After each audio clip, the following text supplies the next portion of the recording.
Vendredi 19 octobre, la classe média a interviewé Anne Buron, architecte de l'agence Anamorphose, à l'occasion de la journée Portes ouvertes des architectes. Si vous voulez devenir architecte, des conseils, c'est une bonne question ça. Se donner les moyens en fait. Il n'y a pas de manière forcément d'y arriver. Enfin, on peut passer par une filière générale. Je pense que c'est le plus simple pour entrer en école d'archi, mais pas que. Il y a des gens qui font des reconversions après. Il y a des gens qui sont passés par le milieu du bâtiment, qui sont des anciens artisans. Il y a des gens qui viennent de l'école des beaux-arts. Il y a plein de filières possibles. J'ai voyagé, pas dans le cadre de mon métier, mais à titre perso, je suis allée dans plein de pays, et notamment en Afrique. C'est un pays que j'aime beaucoup. Et j'ai rencontré là-bas des gens qui avaient fait leurs études en France et qui s'étaient associés pour construire des maisons pour les expatriés. Et j'ai beaucoup appris sur leur manière de construire et sur leur manière de même fabriquer les matériaux, parce que ce sont des pays pauvres.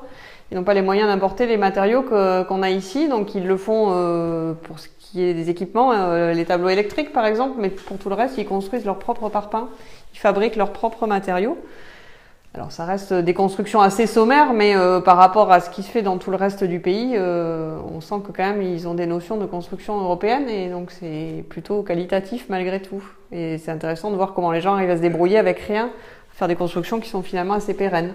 Est-ce que c'était dur de rentrer en architecture en étant une femme? À l'école d'archi peut-être, mais je suis pas sûre que ce soit le fait qu'on soit une fille. En fait, les profs essaient de nous endurcir dès le départ en nous faisant subir un peu ce qu'on pourrait potentiellement subir sur les chantiers, je pense, en étant un peu rentre-dedans et un peu sévère. Et donc, effectivement, ils essaient de déceler les caractères un peu faibles et certains aiment bien faire pleurer.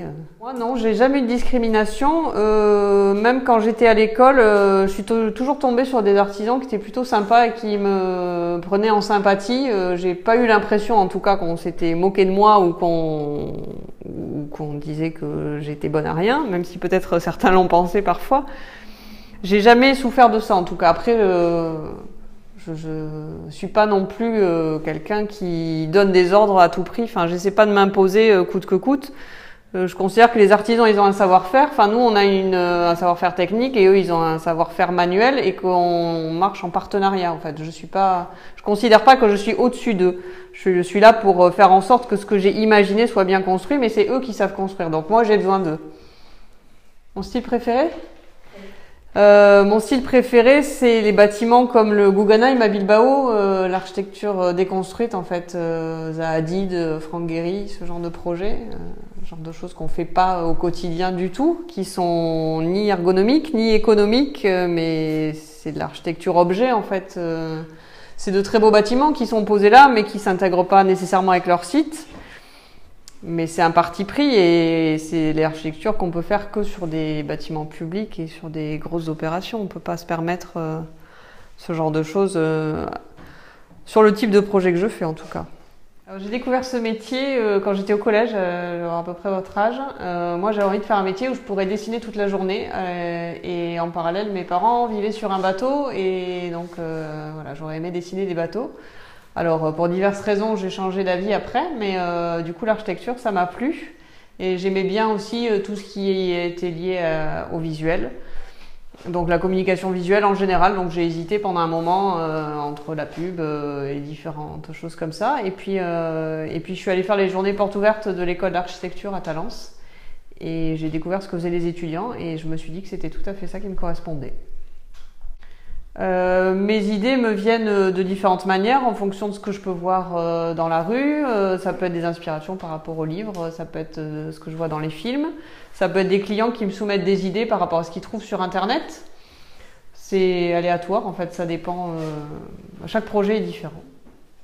Moi j'ai été diplômée en 2007, ça fait donc 11 ans que j'ai mon diplôme, j'ai commencé à travailler pendant que j'étais à l'école d'archi en 2004, donc ça fait 14 ans, j'ai été salariée pendant 10 ans dans plusieurs agences et je me suis mise à mon compte il y a 4 ans. Ma spécialité c'est de travailler pour des projets de rénovation sur des constructions qui existent déjà et principalement pour des particuliers, donc c'est des gens qui ont des maisons qui trouvent mal agencées ou pas assez grandes, qui ont besoin de rajouter des pièces.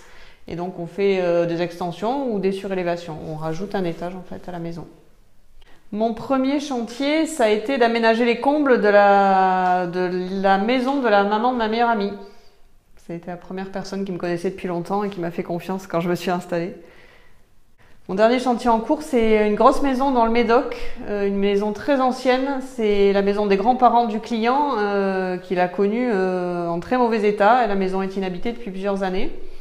Il n'avait pas envie de la vendre parce que c'est une maison de famille, mais en même temps, il n'y a pas de bons souvenirs. Donc, il a voulu à la fois la garder et à la fois ne pas la reconnaître. Donc, l'objectif, c'était de garder tout ce qu'il y avait d'intéressant dans la maison, par exemple la pierre, les choses comme ça, et de faire un projet complètement différent.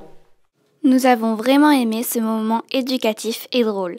Nous remercions Madame Buron pour cette interview et Madame Smutek pour son aide.